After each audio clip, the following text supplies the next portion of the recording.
Hello guys, welcome back to my YouTube channel. In this video tutorial, I will show you how to download and install Petlands game on PC. So without wasting time, here follow the steps. So open Steam, then go to the store page and here search for Petlands.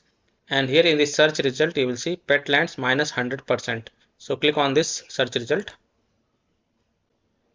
Then scroll down and here you will see Get Petlands. Free to keep when you get it before 22nd March. So the game is free until 22nd March. So click on this add to account button. Then click to install now. And then you will see install button. So click on install.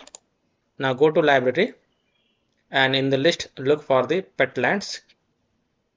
And then you can see that Petlands game is getting downloaded on my PC. So I hope by following these steps you can easily download and install Petlands game on PC for free until 22nd March 2026. So that's all for this video. If this video helped you, then please like and subscribe to my channel, share this video and hit the bell icon to get the latest updates. Thank you.